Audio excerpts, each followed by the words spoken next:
Hi guys, welcome to the channel. So today we're going to be talking about the food resilience. Now we are beginning of February and is a better time than ever to start getting yourself ready for the coming year. And the reason I've decided to pop outside is because look at that. And a lot of you haven't seen that for quite a while, and neither have I. So it was a perfect timing to really get outside and starting to get the stuff prepared. At the same time, I wanted to this video to be a little bit of a jig along for the people who are following mine growing adventures and have been for the past couple of years. I think it's a good time to start now. I started last year about the same time and I had huge success with the tomatoes, so I thought I'm going to be starting early this year as well. See, the horrendous part is now the predictions again for this year on the top of what we already covered for the food prices is only going to get far worse. See, I popped into Aldi the other day. The whole cucumber was £1.29. This was just one cucumber. This is absolutely horrendous. So you can see on the top of everything else how important it is to be able to try to do something, grow anything. So what I'm going to do, because I'm outside now, I'm going to briefly show you the garden in the state that it is right now. If anybody haven't watched any of my gardening videos, it is absolute mess. As I said, I had some damage, some things flying about during a storm, but I just briefly show you so you have a rough idea of understanding what sort of space I've got to work with. And then I'm going to go inside and show you my indoor setup that I've done with the indoor greenhouse and basically let you know what I've decided to plant this year. So this is the beginning. So I was lucky enough the end of last year to pop into Asda and see those bags on clearance for 28 pence. I've bought them the year before, but the full price, but luckily I managed to pick them up. This is the half of what I have. Some of it's still at the front. It really works well if you kind of dilute it with your own compost as well. I love that, and it's a bargain as well. So right here, it's very messy. It's a lot needs to be done, but you get an idea. Right, so this is my raised beds. This is a big one that I had. Tomatoes that did superbly well. Right here, it's a mess. But we've got the bushes, so we've got blackcurrant, red currant, gooseberry, raised beds and mess. My hot bin composter there, which is been opening because I was missing the little lock. Anyway, so in the back here, again, excuse the mess. So you'll see this is my other raised bed that I have to still enrich with a decent compost. Right, and here, again, there's a bit of a mess because we've now trimmed, and I told you guys I'll be doing this. I trimmed all of the hedging so we get more light. We get a beautiful view of the mountains there, a little more trimming, but you can see it took us for ages to basically cut them down, and we've been shredding them relentlessly, but it's still a mess. And I've got the second raised bed over there. My strawberry bed and my herb and apple tree with a plastic greenhouse that was flying about. And then on this side, obviously I do have this raised bed in here. I've got my hens over there. Unfortunately, I lost another one just before Christmas. And of course then here I have two greenhouses full of stuff at the moment, but it is basically time to get this all going. Well, yeah, as I said, February, it will take time, but when you get the dry day, it's a good idea to start doing that. So there we are. So let's go inside.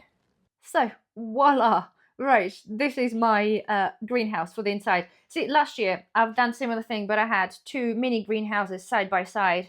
But this year, for some reason, I thought if I buy a bigger walk-in greenhouse, I can then put one of those little radiator type little heaters in here, like a towel rail type thing, to get the temperatures up when things are coming up. See, as well, the sunshine, when it beams through, they should be able to warm up the thing a little bit. Just to give you a starting point, really, what I've done so far, not huge amount, but I'm going to be doing some more in a minute. So I've got my tomatoes in, right? I've got my cherry bush ones. They've been in hanging baskets, which I had about 7 kilos last year. Gigantemore, which is a really big one. The one that's the Polish variety, and I've got the Marmande, the French one, and the black cherry tomatoes. And here I've got some chili peppers. I've got tiny fingers and some normal chili. I think I dried them from the seed from the shop, I think. Anyway, they're coming up over there. I'm not overdoing them too much because, but yeah, too many chilies. And then here I've got some peas. Right, so we're doing it for sprouts. I stopped doing this a long time ago, but we're doing this again. So I've got some cress in here. So I've got more peas. I'm doing experiments, okay? So here, the peas are in a little container that got holes. And I read this, that the roots will find the holes and go under in a container there. And this one, they're just sitting in water. This is how I normally just grown them last year, and they work really fine. So this is what I've got so far. So there we are. This is my little setup to get me going. I do apologize, even with the filming light here, I'm really dark because the light is behind me. But anyway, so this is my plans, right? So we are in the January, well, no, actually we're in February.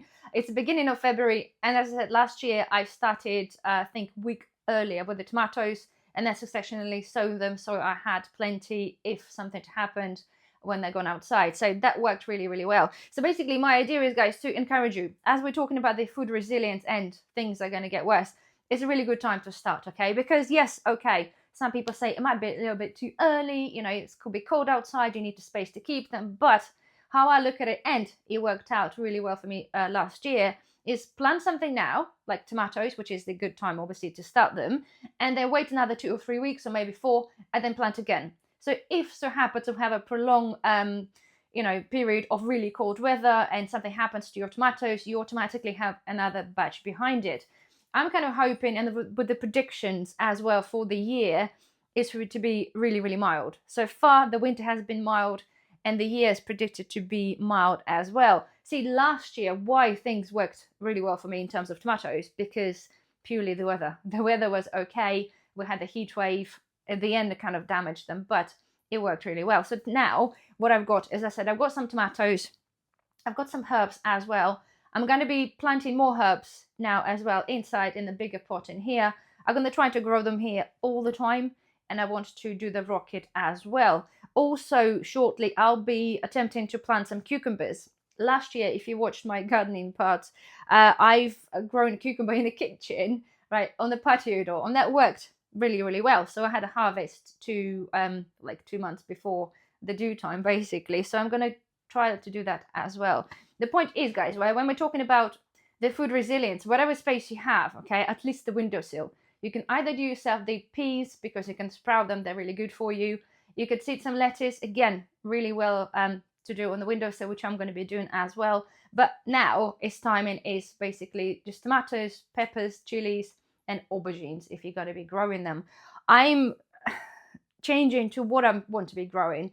Last year was a little bit of everything, but now I'm finding it, I'm going to stick to what's really expensive, but at the same time, what's really, really, really nutritional. So like tomatoes, 100%. Obviously, I've got the fruit and berries growing. Carrots, I'm not really going to bother. Potatoes are cheap, right? Potatoes are cheap, and I don't see the point of really occupying so much space with something like that, because as a prepper, mashed potatoes in the pantry as well. Anyway, so things like that. So basically, kale, the greens, all of that, that's really, really good, nutritional, absolutely. Salad, absolutely. Last year, I had them on the hanging baskets. I haven't bought salad for like 3-4 months, I think, at the time. That worked really, really well. But the point is, guys, it's a point of encouragement, because I know people think it is early, but give it a go and just start now. There's no point delaying this. Time flies. We might be lucky with a year, so get yourself into the spirit of that. I'll be calling this series like a home resilience, probably the gardening edition. So we'll be talking about solarly, to try to make sure that we are, as people, are resilient to what's happening in the system with the food and everything else. There's loads of other things happening in the food system behind the closed doors, which I'll be talking about again on the channel some other time. But basically, things are going to be tough. And 2026 already predicted to be tough, but things that are happening are going to be much, much harder in terms of the food and what's going to be happening to our food and our food system. So anyway, guys, I'm going to stop chatting now. Please comment down below if you've started anything yet, or if you're aiming to start something very soon. Otherwise, thank you so much for watching. Thumbs up. Don't forget to subscribe. And I shall see you in the next video. Bye-bye.